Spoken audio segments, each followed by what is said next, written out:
All right, welcome everyone. We're Semblance of Sanity. I'm Caleb. I'm Jacob. And we're here for Game of Thrones, the penultimate episode of this season, Jacob. 7. Yeah. Season 7. We are getting Beyond the Wall. Yep. We have our bro squad. Yes, the bro squad. We won't call them that kind of a squad.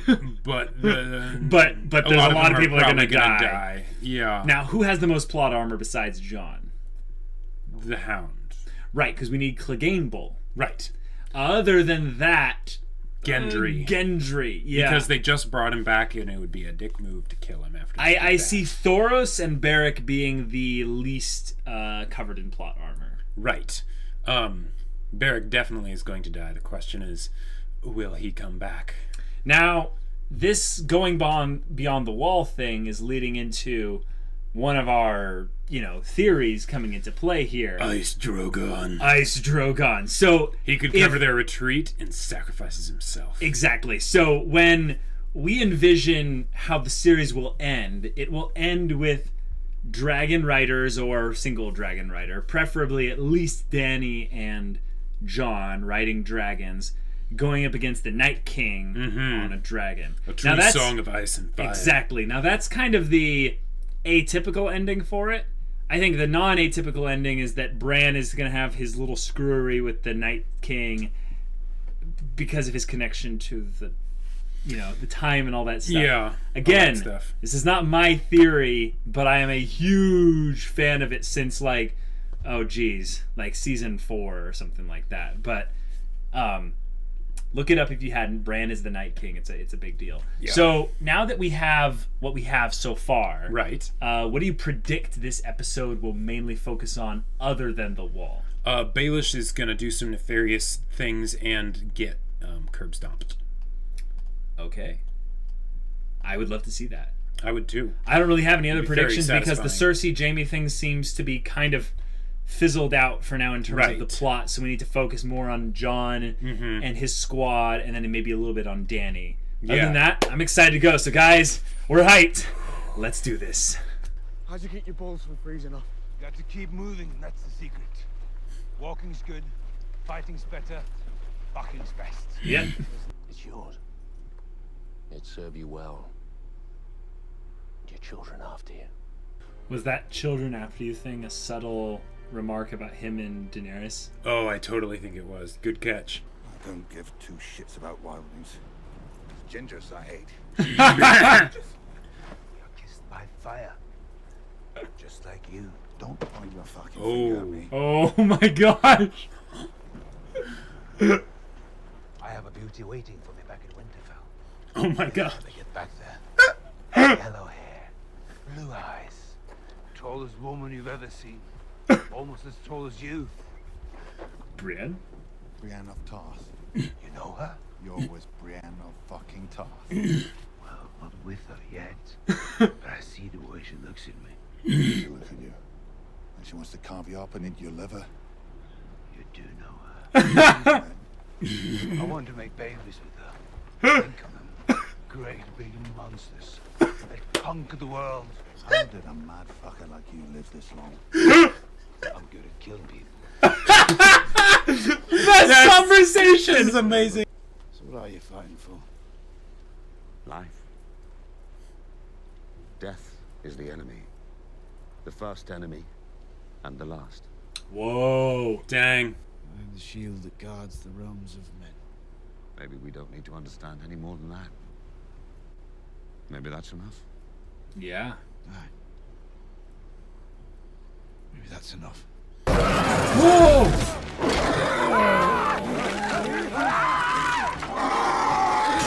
Oh, it is a zombie bear. Yeah. Holy crap. It's your time to shine, Xander. Go, go, go. Yeah, he's petrified, dude. Yeah.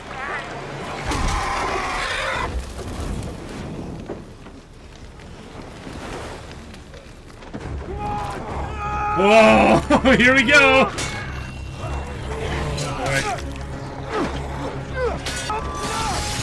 Okay. There we go. Another one. Whoa! Phantom Menace style, dude. That's problematic, though. Oh, I have a crazy theory. We'll save it for later. I have a really crazy theory now. Oh, why did this one go down? Yep. Oh, no Are you way! kidding me? Oh, no way! Okay, well, run now, because once they get onto that ice, it's breaking. Oh! Okay. Little natural barrier. This seems familiar. The Divide of water, keeping Jon from the Night King. No, they're just still walking in. Killed him. Mm-hmm. He turned them all.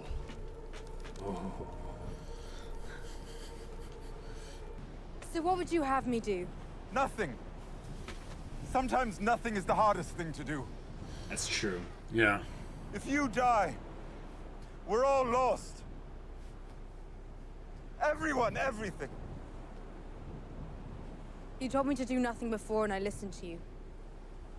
I'm not doing nothing again. Drogon's toes Mama getting says turned. we fly, then we fly. Yep. Here we go. Oh. Oh, crap. Jacob, they're all dead. They're so dead.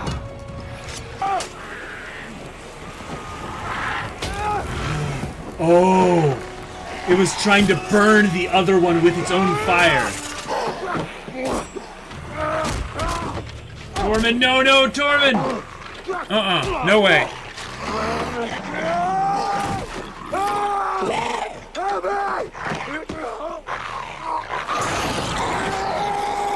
Shoot. No! No! He's gotta get back to his big woman.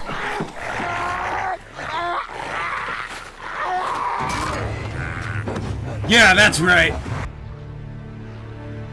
Valyrian steel. Oh! Here we go!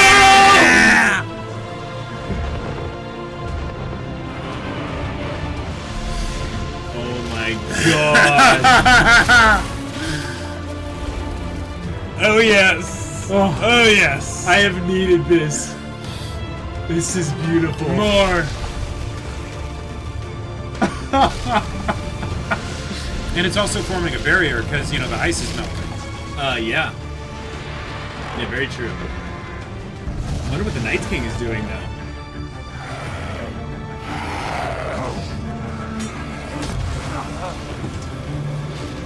Okay, this has gone for... Oh, yeah. Yep. Oh, Yep. boy. Here we go. Crap. Yep, he's just gonna throw it. Hit Drogon. This is big, not moving target. Uh-huh. Just, you don't need to kill them. Just go get on there. Oh, crap. Yep, and the fire just parts. Yep. Drogon, turn and roast him. Oh, that's actually... That's amazing! That's brilliant. Why? There is literally no reason. No. Oh, he's aiming for the flying dragon. Whoa! No! Oh, then that has to be Viserion then.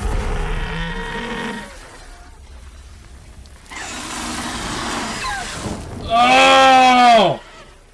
It's just too easy. Just. No.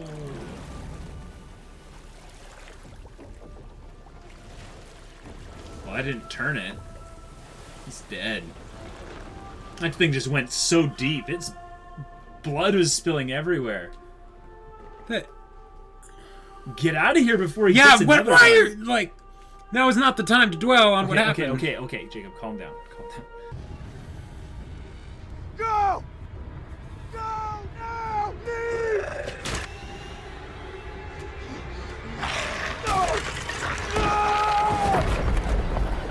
Well, What? crap.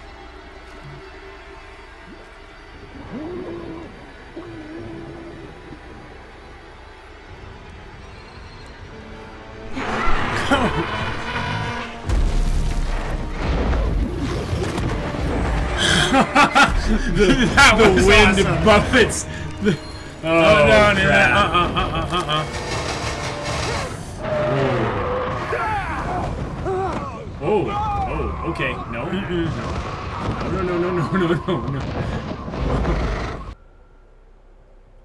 Oh, of course. You've got to be kidding me. And he's not going to last long in the cold after being in the water. No, he's a dead man walking. Not yet. Uncle Benji. It's not time. Oh, yeah. Oh, the stab wounds. Uh-huh.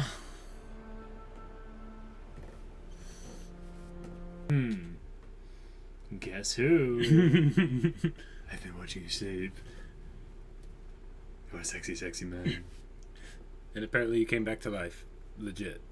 And he really wants that military alliance, if you know what I mean. I'm sorry, my queen.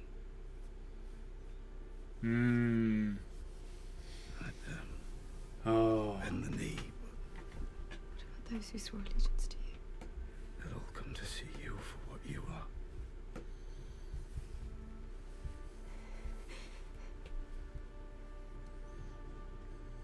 Oh.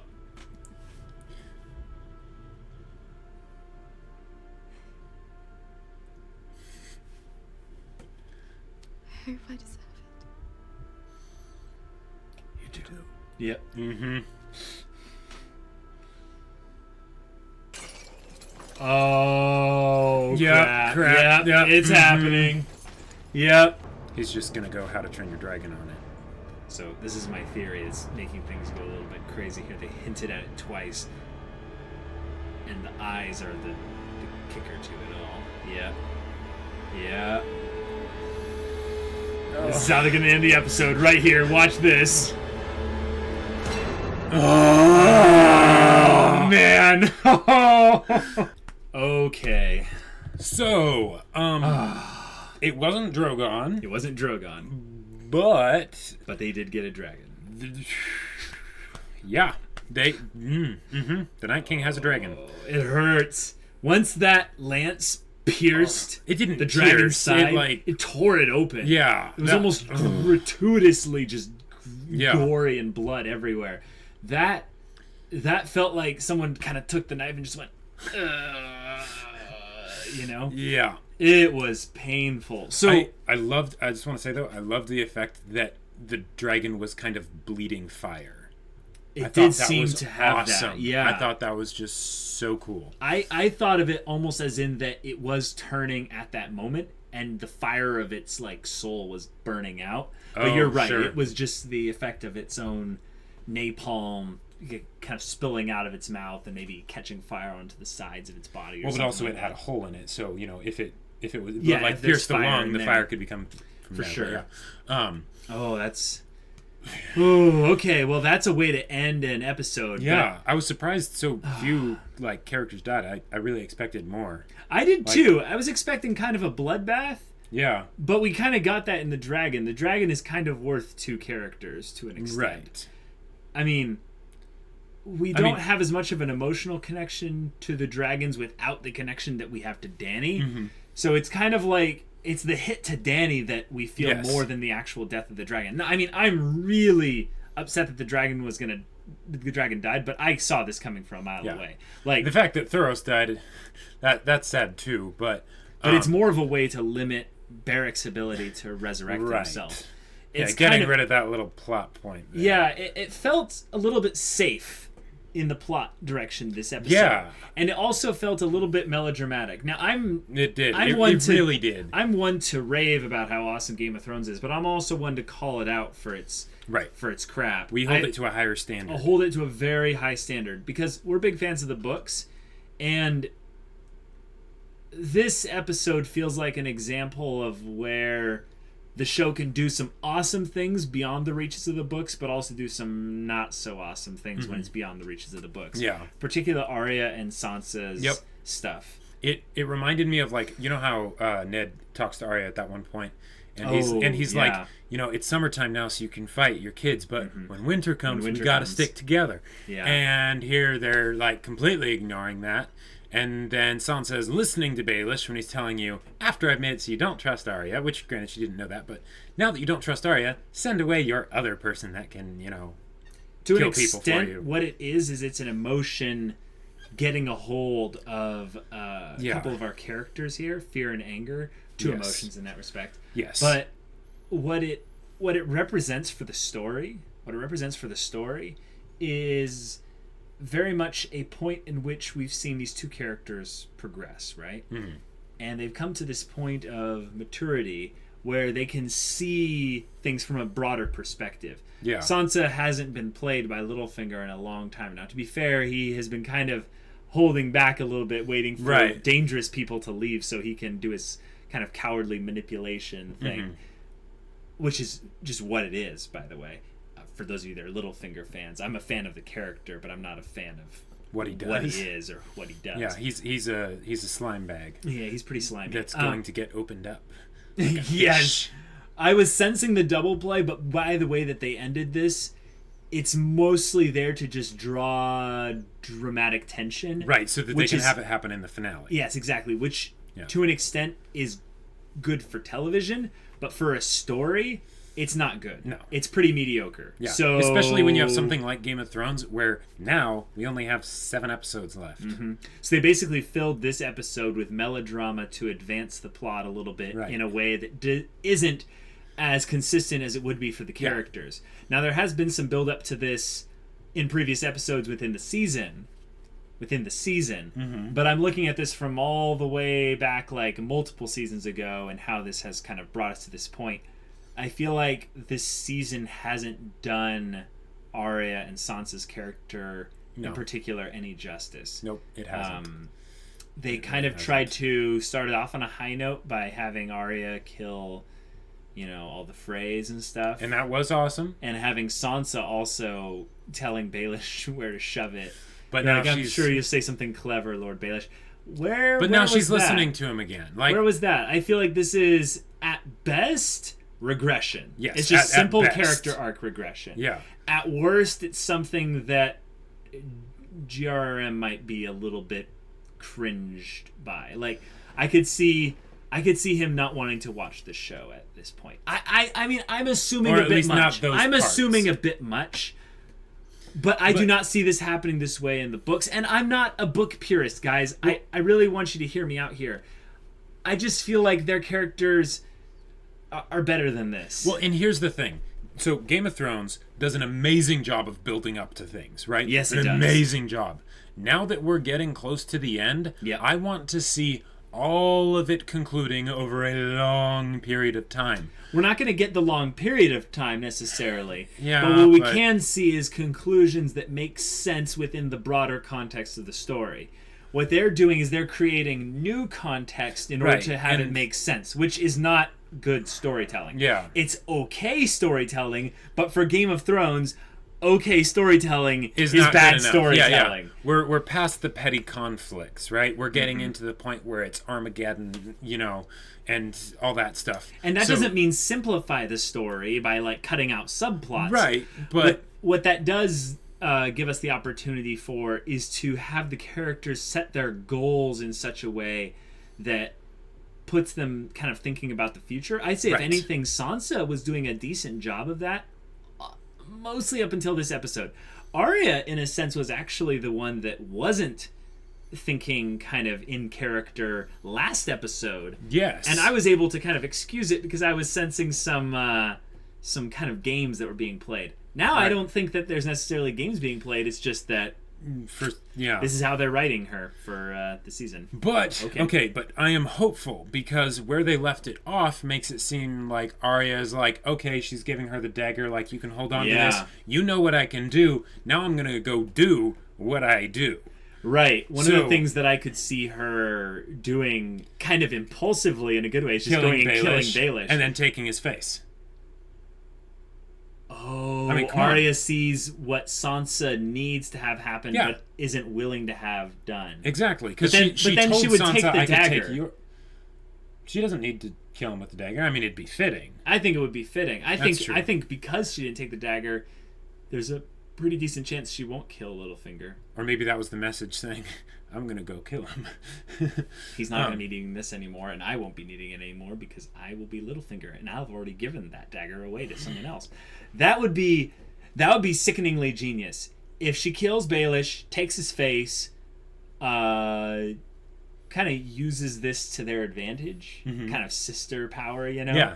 That would be great because Littlefinger is that extra bit of validation. And one of the things I've always wondered, guys, is Arya can take their appearance, right? Yeah. But she's effectively doing something a bit more than that. She's becoming them. One of the things I've always wondered, and this is delving into the whole Bran thing as well, I think there's some crazy tinfoil hat theories revealed in this episode, is that what if she gets some of their memories? No. Yes. What if?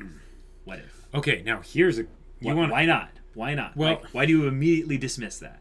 Because... I mean... I'm just saying, even though she might not get any of the memories and stuff... Okay, possibly, but... No, here's a good point here, Jacob. I know it's probably just a plot hole, but it's just something to think about.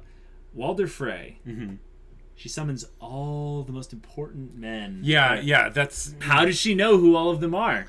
There's no list somewhere. Maybe she's not going to be like, summon all the important men. But do we bring this guy, sir? Yeah, sure. He's sort of important. What about this one? Yes. Yeah, sure. I don't think he's that important. He shouldn't be sitting at my table. I say is the way things are. Well, okay, so I could see that happening. Now, do you want to hear my crazy theory? Okay, so if Arya... No. If Arya kills Baelish, takes his face, right? The Knights of the Vale are now theirs, right? But Arya can't stay locked in one location too long. Right. So... she could marry Sansa as Baelish. As Baelish. And then get sick. And then scoot.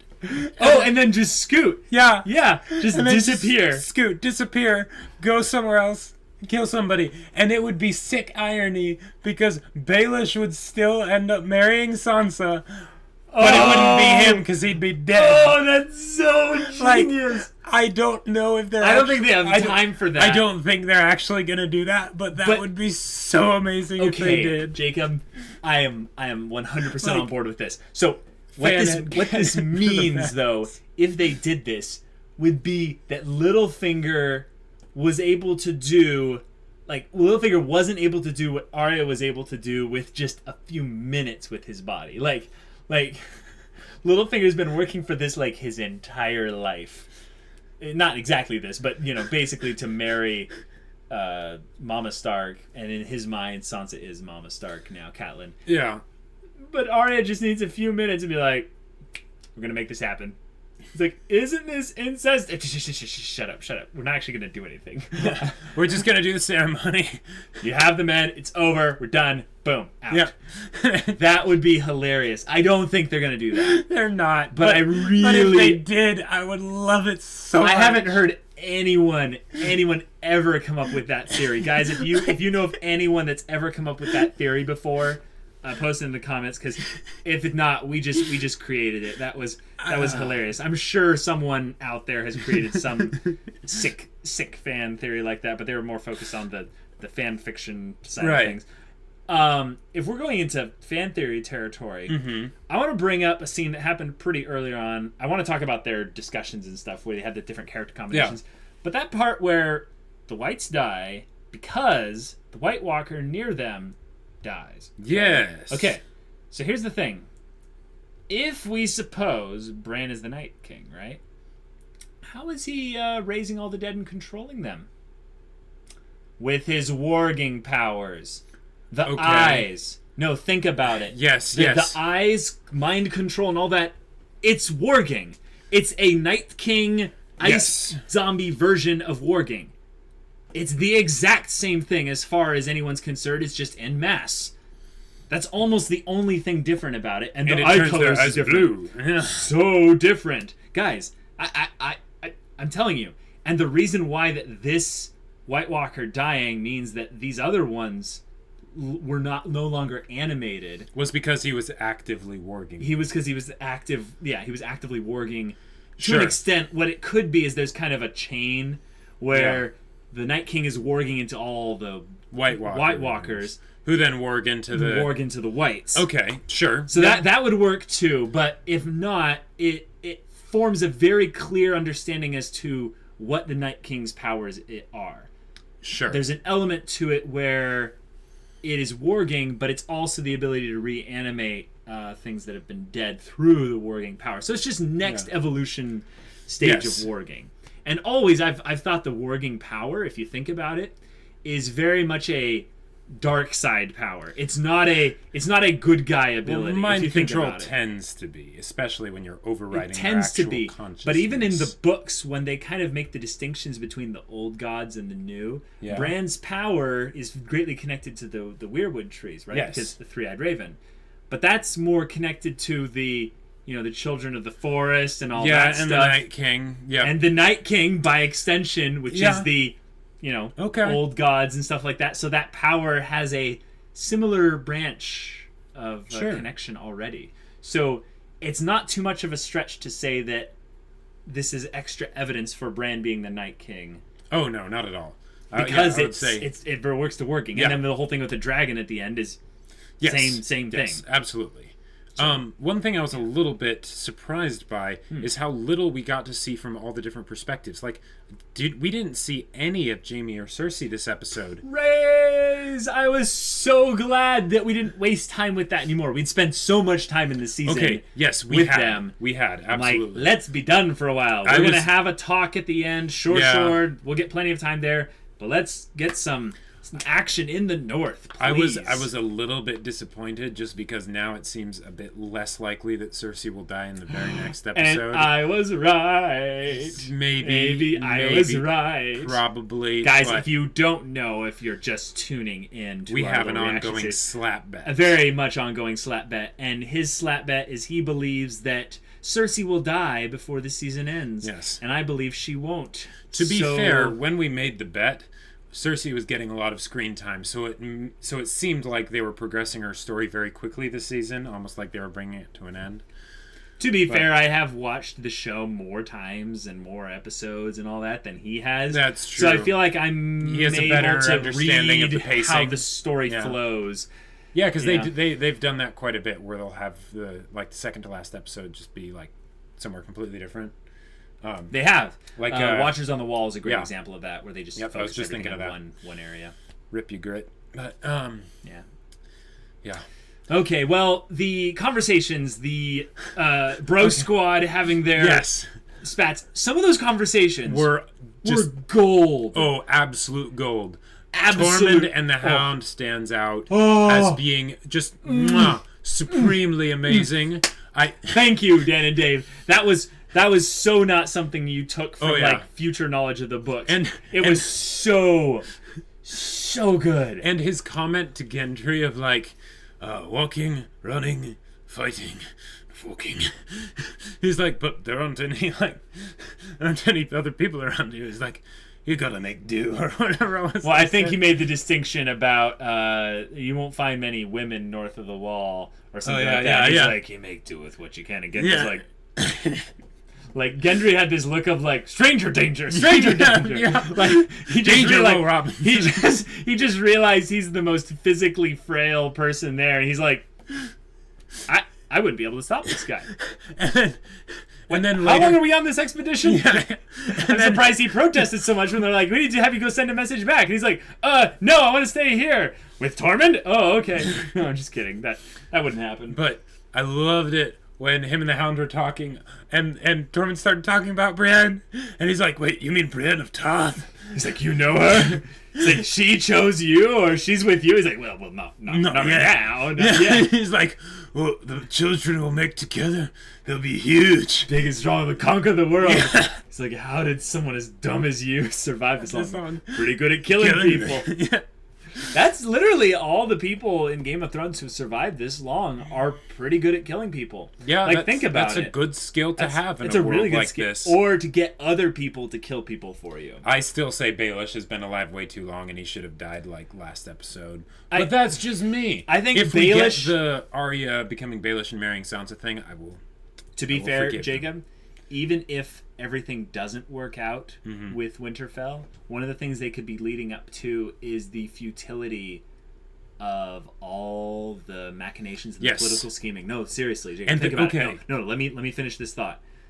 This is really sad, but guys, one of the things that really could happen here with Winterfell is if they want to kick off season 8 in a terrifying way, the first loss on the War for the Dawn, you know, the living and the dead is Winterfell, and he comes over with the Viserion zombie blue ice dragon. White eyes. I'm sorry, that's just funny. It's blue eyes, but whatever. Comes over and just destroys Winterfell. That would be the saddest way to end everything, but it would be very much in Game of Thrones taste to it would be. Just be like, hey, you know these characters and these plot lines that you really cared about? Doesn't matter. Doesn't matter. They're dead. Yeah. All of them. Okay. They were stupid. No. Because one of the things that Game of Thrones consistently does well is it lets their characters make stupid mistakes. It does. Because they're willing to kill them off afterwards. Yep. And Arya doesn't have any more stuff in the books like the whole wolf pack thing as a plot point in this show. So Arya could die at any time. Sansa could die at any time. Baelish should be dead, I agree. Very soon. Very soon. But the idea is that now Brienne, I'm just saying this, who has a little bit more of an open-ended plot, is that getting even sent away. Sansa and Arya is getting sent away from a place that is about to get very dangerous. Unfortunately, though, the most open-ended plot person right now is Bran. And he's at Winterfell, so he's kind of protecting them. So, I don't know. What were you going to say? I was going to say, for a second, I thought that Arya would just leave with Brienne and then go and kill Cersei. Really? Yeah. Like, they go to the thing, she kills Cersei, takes her place, and then it's like, yes, we should help each other and defend from the Night King. I wonder if that was them bringing her back up to Winterfell to avoid a situation like that. Because they needed to have that meeting at the end of the season. Right, and they need to have Cersei's end be fitting as opposed to quick, quiet in the dead of night like it would have been with Arya. So, to an extent, we're probably right in that Jaime is going to be the one to kill Cersei. And since they're sending Brienne down there, that means he will literally be Jaime about what's important. Exactly, because because that's the thing. He's been shaken up and stuff. He's been kind of like freaked out by what Cersei's been doing. Right. But her claws are in really deep. Really deep. Hey, but he's kind of being like Sansa right now. Yes, that's true. Not that's exactly. True. It's a little bit different. Yeah. But they have someone very cunning and intelligent manipulating them in such a way through not only their fears, but I would say their emotions and plausible potential outcomes. Right. Kind of making them think and worry about the future to the extent that they fall back on the only thing that they know. Yes. Which Sansa doesn't have that right now because Jon and now even Brienne is gone. And Poor Arya and Brienne, her weren't on too. great terms. Oh my gosh. Yeah. It's time to deal with this. Yes, but this will be awesome to see because I've wanted. Okay, so I don't usually ship, but I want Brienne and Jaime to end up together. Gosh dang it! And I am very excited to see them be reunited. Very excited. So hopefully she can talk some sense into him. So Brienne goes down with the rest of everyone in this special meeting in King's Landing, and once that's all going down, what's the rest of the episode? Like here's the thing that I'm thinking of. So Jacob, think about this is a Game of Thrones episode coming up. It's apparently going to be the longest Game of Thrones episode there's ever been. I don't doubt it. It could be a that full 90 minutes. Okay, that would be amazing. That would be amazing. But think about it. How long do they actually have to spend talking in King's Landing? 20 minutes, I'd say. 2-0. Inverted the camera. 20 minutes. Yeah, if they spend 20 minutes, they could have an hour more of story doing other things. Yep. What are the other things? I am terrified of the other things. The ice dragon breaks down the wall. The wall. Okay, the wall is totally coming down. Yeah. They've been foreshadowing it specifically in this season, how they do, where it's like, hey, you know that plot point that's going to happen at the end? Let's talk about it a bunch in the beginning and none in the middle. Exactly. That's basically what they did. So the wall is coming down. Okay. Yeah. What else? There could be... Bran needs to do something crazy. Yes. I think this is actually the part where Bran is going to do something really crazy. Like, he might contact the Night King. He might enact something that makes him become, you know... He might kickstart a little bit of the time stuff. Also, I feel like they're going to avoid too much definitive things with Bran because this is thinking about it in a meta way. Yes. But they haven't written material. They haven't written season 8 yet. They haven't? They have not. Oh wow.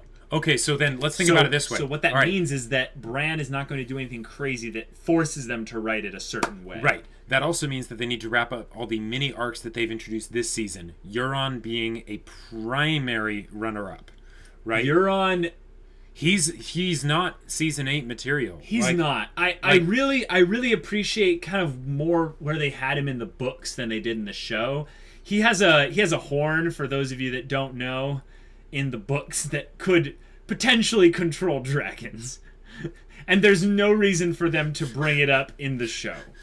There's so many other things that he could do in the books that just doesn't make sense for him to do here. They didn't actually say that they could.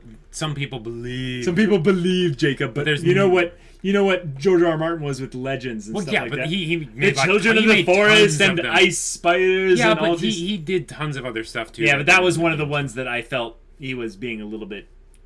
No, that was just a tease. Anyways, okay, whatever. Anyways, they need to get rid of his big fleet, right? Euron, and him. Okay, so let's say if Cersei doesn't betray them and doesn't do anything and goes off smoothly, which of course is not going to happen, this is Game of Thrones, then his fleet should be fine. But if it doesn't, I think one of the first things the dragons will turn on is the fleet, and just then burn the it. city. Yeah. Because I feel like, you know, he said if Cersei does anything to you, we'll have the dragons burn, you know, King's Landing to dust. They can't really make good on that threat. I don't think they can make good on that fleet. threat, but they could do it to the fleet. Yeah. Also, they're going to put, like, as much security around Daenerys as possible. Mm-hmm. So it's going to be not a thing of, will they, you know, try something in a physical sense. It's going to be, can they get Daenerys to do something stupid?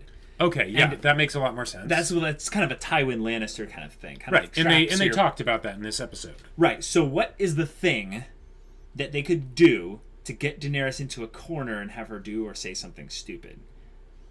I think there's a couple things. Cersei's kind of displayed how shall I say this? A willingness to do the extreme. Mm-hmm.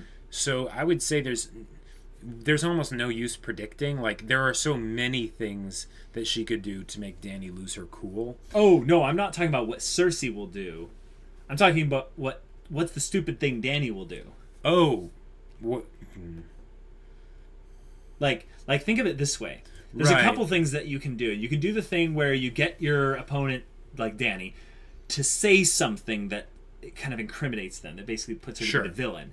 She could have a lot of people listening that are, lords of Westeros. Yeah. And it's not that she's wanting to kill Dany, it's that she wants to basically put her on display as the villain that, everyone thinks that she is. But here's the thing. Okay, so they could do this if they wanted to do melodrama, but they really don't have time for this. Mm-hmm. So they could make it so that Dany does her whole bend the knee spiel again. Mm-hmm. Yeah. Bend the knee spiel. But I don't think they're going to do that because of how they've been doing her interactions with Jon and everything. She sees that doesn't really work, and that what does work is showing who you are and why they should want to follow you, not why they should have to follow you. Sure, but they're going to be leading from it, not from the thing of Dany should rule. They're going to be doing it from the thing of this war is stupid. We need to defend the world against the Night King. And by the way, he has a dragon now, which they might actually, unfortunately, not know of. One of the first things that will probably happen in Season 8 is they receive ravens in King's Landing that, BT dubs, the wall's down, and he has a dragon, and it's blue, and it's scary. No, I'm serious. That's literally how Season 8 is going to begin. They're going to be like, he has a dragon. All right. Well, we're boned. What if, now this is another insane theory. if now, I would hate it if they did this because I don't want Baelish to win because Sansa is better than him, right? Baelish winning. There have been people that have been theorizing that since like season 1. No, but Baelish succeeds, takes Winterfell. Yeah. And Sansa's on the run. Gets to be king of the ashes when it gets burned down. And then he sees this ice dragon coming towards him. Yeah. And it gets destroyed. That would be kind of funny. I think that would be kind of comical. It would be sad because Winterfell seems to be this bastion of what it means for them to defend against the Long Night. It kind of needs to fall in that sense. Sure. What do you think Dany's vision will come true of King's Landing being just destroyed and snow covering the whole thing? And possibly. the Iron Throne they being could empty? They could end it with something where it's like, okay, now we just need to rebuild. Like, the world has essentially been destroyed. We're still here, but everything's, like, been reduced to rubble. Yeah, I could see that being a thing that will have to happen no matter which ending they choose for Game of Thrones. But if we're talking about endings, I think it has to be Bran communicating with the Night King and closing the loop. But I mean, they don't have to close the loop. They could just have it be Bran communicating with the Night King. But let's go back a little bit earlier. Let's go back to this whole conclusion to season 7. Mm-hmm. We've got these kind of side characters and stuff. We've got this kind of converging of plot lines all in King's Landing, right? Yes. Who actually lives through the finale that, who is like on the death list? So, because I was really surprised that Tormund didn't die. He seems like the primary one to be on the to kill list. I think they just didn't want to write him off. He's just too fun. Yeah, I know, but like what they did with the Sand Snakes early on, it felt like it's like, okay, we're getting towards the end. Let's start killing off all the side characters. Mm-hmm. But they didn't do that. So I would say he needs to die. Beric needs to die because now he doesn't have Thoros, and he's not meant to be Azor Ahai in the fullest extent. I think he is a possible conclusion of the prophecy, but there can be many fulfillers of the prophecy, so to speak. Sure. Also, if we're talking about side characters right now, there's a little mini side arc of side characters that could happen if they both end up in King's Landing and you see each other again, and it's Clegane Bowl. If Cersei tries something, the zombie mountain comes out, and he just starts killing everyone, and the Hound has to stop him, and he unmasks him, and he's all grotesque and purple and hollow and nasty. That would be so good. And now the Hound would have, and then they could both die. I know you want the Hound to survive through everything. I want him and Arya to meet up again. I think is but okay, now here's something so they've been having a lot of quick travel happening except for Gendry. Yes, and Arya kind of. But especially this episode with them having actually no, Gendry kind of did. He ran all the way back to the wall. They sent a raven. Dany got it in Dragonstone. Multiple days passed. She flies over with the dragon, and they're still on the island. So dragons fly very fast. Yes, I know, but still, it's a fair amount of time. An hour or two. Well, okay. But they could have the Hound get to King's Landing in order for Clegane Bowl to happen. He is going to King's Landing. Oh, that's right. Yeah, he has He's the only one going to King's Landing. Oh, yes, and that's why it's so great because he's going to King's Landing. Brienne is going to King's Landing. Right. Like they'll be just like, oh, you again. Yeah, that'll be awkward. So they're not sending many master negotiators. Oh crap! It's basically just Tyrion and Cersei. And then all these awesome badass fighters. Yeah, good point. I'm trying to think of who else is a really good negotiator. Jon and Dany are not great negotiators. Is Davos going?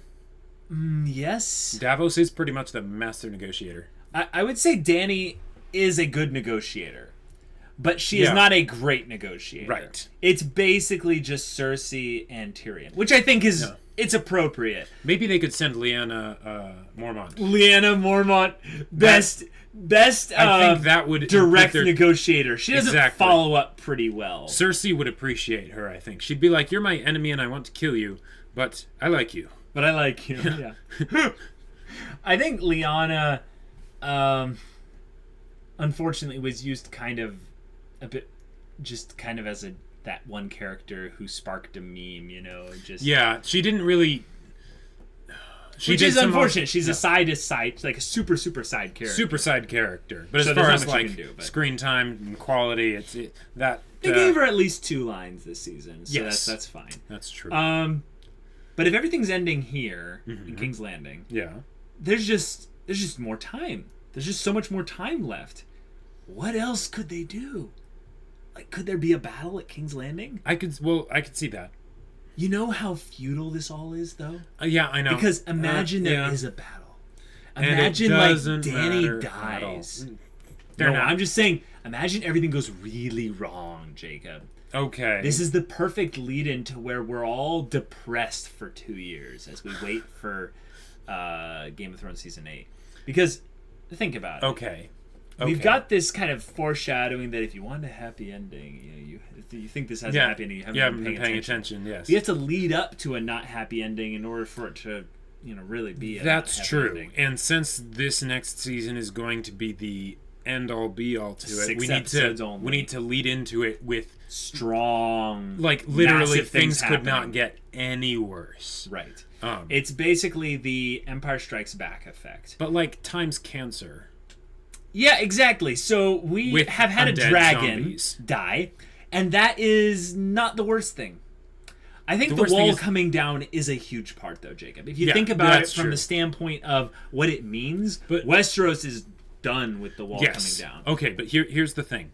The wall needs to come down, and that is huge. It is but huge. that's what we've been looking forward to. That's what we've Right. been expecting. So they need to take it one step beyond. They need to do Yeah. that extra bit so that we are just jaws distended, like Yeah.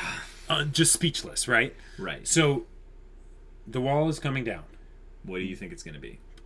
but what's going to be that extra thing? I'm not sure.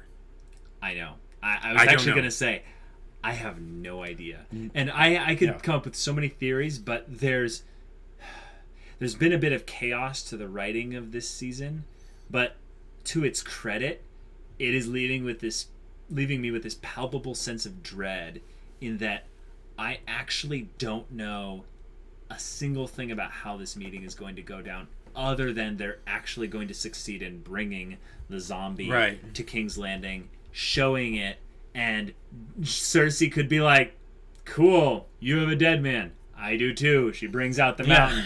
What of it? And then, Danny's This one's all eyes glow like, blue. you don't understand. This isn't the real war, and you're... And then this force of feminine wills just, boom, just colliding each other, and everyone's just like, whoa, this is too much.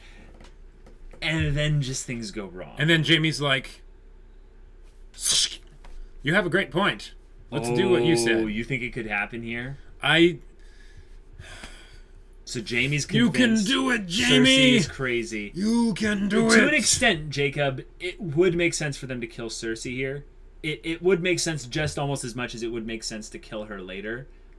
Because I feel like Jaime could use a little bit of redemption in his character right now. Yep. It's not that he's made any really bad mistakes. It's that he's been kind of blinded right now. Yeah. And the things that maybe Cersei could do to screw up is to Jaime could be like, we need to think about our child, think about the future. Yeah, and maybe And she's then just like, let's just kill the Cersei's people just they like- send. So she's just like, I don't care about that. Yeah. And then Jaime's like, you're not even pregnant, are you?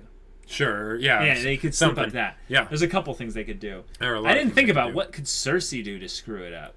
If Cersei just goes crazy. Yeah. I didn't think about that. There's a lot of things that could happen. Because and that could be a way that they escalate it beyond just the wall. Because what if she actually kind of succeeds? Oh no. Okay.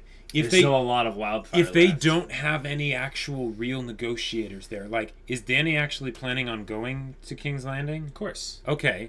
It's going to be Dany. It's going to be Yeah. Jon. It's all Sure. everyone. Basically, the idea was they sent ravens out to all the lords. Right. Wait a minute. If Sansa got a raven, did she get it from King's Landing, or did she get it... Yeah, she had to get it from King's Landing, right? Or maybe from Or did she get it from Dragonstone. Dragonstone? Either way, Jon didn't get that raven. Or wait, no, because he was it's late. Okay, It's late. Okay, guys. Wow. But they We're could kind turn of it into a jaw-struck mini here. red wedding though type thing. Where like they could I am have, worried they about could the have red Cersei. wedding effect. They could have It Cersei is kill a ton of Cersei- people down there, and that's what spurs Jaime to kill her. It is very resembling what Tywin would do, and that is what she said. They need to think like in the previous episode. Yeah. So, yeah, it's a little bit worrisome, guys. This season finale will be good in that it will contain a lot of stuff. Yes, Stuff will happen. It will, And it won't all be good stuff. I hope not. I really. But the hope definite there's thing a is lot the of wall is coming sucky down. stuff. The Yeah, wall is coming down for sure. The question is, who's going to die first? My money is on a combination of random Night's Watch and Wildlings at Eastwatch. Sure. I think that's where it will happen. I think one part of it going down isn't going to be enough. I think that a combination of the Night King just the actually whole thing arriving there is that the magic that holds it up, that's been theorized to hold it up for a long time now, is broken, maybe by a combination of Bran having passed the wall so that his seal allows him to go past that, or some combination of the fact that he now has a massive freaking white eyes, blue eyes ice dragon. Yes, that is a distinct Will possibility. it shoot ice or will it shoot fire? If it shoots ice, that would be so cool, though. I think it'll shoot ice. What if it shoots blue fire? I do like blue fire. I do too. Okay, guys, we're going to Crazy Town now. Let's call it off right here. This has been super fun. We'll see you again next week. But until then, we're Semblance of Sanity. I'm Caleb. I'm Jacob. And we'll see you all next time.